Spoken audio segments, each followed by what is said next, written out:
this opportunity was for you to talk about the greatest challenges and barriers. And I'm sure now that sense of what's happened between last time and now will change some of that. And also one of the things that one of our big questions is always around, what do you deeply need? So I was just talking to Gayle a little bit about the new challenges that have arisen with coronavirus and morale, especially, and making sure that people are above the line, as Gayle said, is now more important than ever. Especially, I think, like, generally, it's really weird to be in a situation where morale is low across everyone I know, and trying to be above that and be positive and productive is really hard when it's starting to feel like sometimes when something really bad happens, it's like, what's the point? With our lockdown happening in South Africa, just to Kate's point, I mean, we're feeling it even in the darkest parts of Africa, right? If you want to say it that way. We're going into lockdown tonight at midnight, so we had to make a mad dash. So we had to make a 6-hour drive to Joburg to pick up some bulletproof vests for 45 rangers, and then we're going to drive them down today and present them to the rangers. So yeah, it's been a little bit crazy, but I think that's exactly right. Like in the last month, morale's really low, and so that impacts us on all levels, right? So funding obviously is taking a huge knock. We're having to look at how do we streamline. I think morale is definitely the biggest one, though. On what's today? Thursday morning here. On Tuesday, I was out in the community with our 4 facilitators, and we just had a chat about Corona under a marula tree, sitting on the floor, and it was really nice to be able to chat to them. And these are folks that some of them have never really left their town or their neighborhood, you know, and they're in the early 20s, and some of them genuinely said they're just scared, you know. And I thought it was nice that we could all admit that, yeah, it is pretty scary, it's uncertain, and even for our facilitators to admit that they're scared was really nice, that they could be vulnerable, because especially in African culture, you have to be brave, right? You have to pretend like everything's fine. You have to pretend like you're gonna get, you know, everything's fine.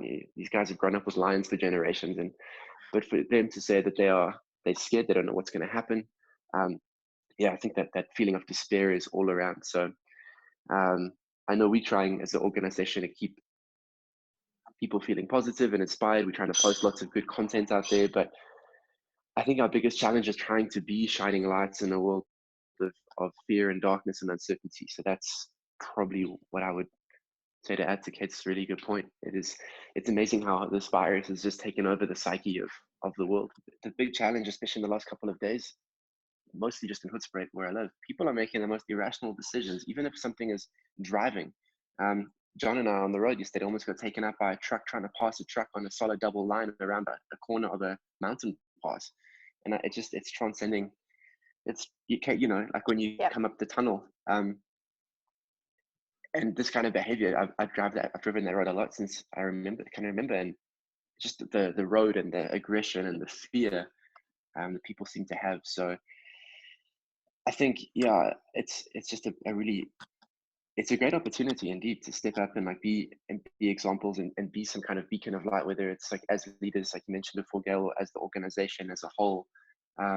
People need something to believe in right now. People need something to want to hold on to and say, oh, cool, well, there's someone like, or something, or an organization that's moving through even when times are tough. So our big fears as well is from a funding perspective as well. Earlier this week, we have 5 main sponsors.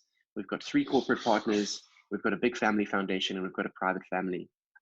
And our 3 corporate partners have been brought to us by one of our board members.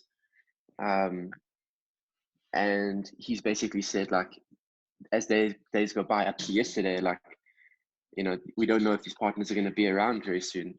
2 are relatively small, and 1's really big, but he just said, look, like, they've shut down, they're cutting salaries, they're laying people off. Like, you know, charity was the first thing to get hit. So it's been, that is a scary place to be in financially. Like, where will we be? So we are trying to make you know, I've already like cutting back on my salary and cutting costs where we have to, but it is scary. It is scary. That for me, that's my greatest fear right now is will we be around, and then what's going to happen to all the kids in the programs that are vital to our work and we feel make a difference to their lives. So that's one fear. The national shutdown starting today. Here is a bulletproof vest. It's for our rangers, sponsored by one of our donors. Wow. And it's got a hydration pack. It's got a 2-liter fitting. It's got these plates that can stop huge caliber rifles. But the beauty of this is we're taking it to the rangers this afternoon. We're doing a handover ceremony. The rangers are going to be on a shutdown for 21 days. They have been brought into the reserve. They can't see their families. They can't see their friends. The rest of the reserve is shutting down. This reserve, just between us, protects over 300 rhinos. And then, of course, everything else you can think of in Africa. And these men and women are basically being shut out from the rest of the world. Everyone else has been laid off. Lodges is shut down. So it's like a skeleton crew. But I'm really excited to be with John and to be representing GCC, where we take these literally like life-saving devices or tools to these rangers right before the border shuts down or the gates close. So we're really excited. That's kind of why we're trying to get there. And one thing that I forgot to mention is that the reason the urgency of these vests coming in right now is because there are reports of bushmeat poaching spiking as people get laid off. You know, tourism is one of the few stabilizing forces in this area. And with people losing jobs and income, they're resorting to how do we feed our families now? Yep. Bushmeat poaching is on the rise and rhino poaching as well. There's intelligence that during this time, there's going to be a huge amount of incursions into the reserve.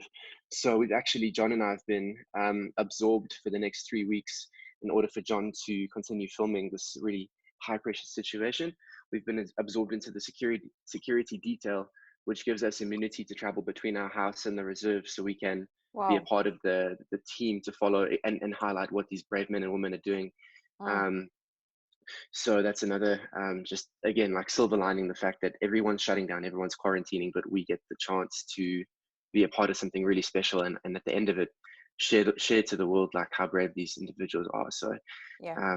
I think, well, Bill Gates put out a really interesting manifest, I think it was a day or two ago, about that COVID in a way is a blessing, is a silver lining for sure. And that it allows us to look inside, not outside as much as we do anymore, but look inward for a change and see kind of where we can heal ourselves. Because if we want to fix something, it's got to start with us. And I just think that was really interesting as well. That's been kind of my aha moments around COVID so far. I think it's a really great opportunity to kind of heal and go inside and to face some of those demons, because they're ready to kind of have a chat, it would seem. So. Yep, I think that's right. And Kate and I were sharing just at the beginning that one of the things we've both noticed is how many people are saying hello these days. That, you know, you'd pass somebody in the street and they'd look the other way, but as Kate identified, there's people standing out in front of their house saying hello. I'm walking in a park and people are saying hello, and you go, okay, something's changing here. Something's changing. That's a nice change. Yeah. It is a nice thing.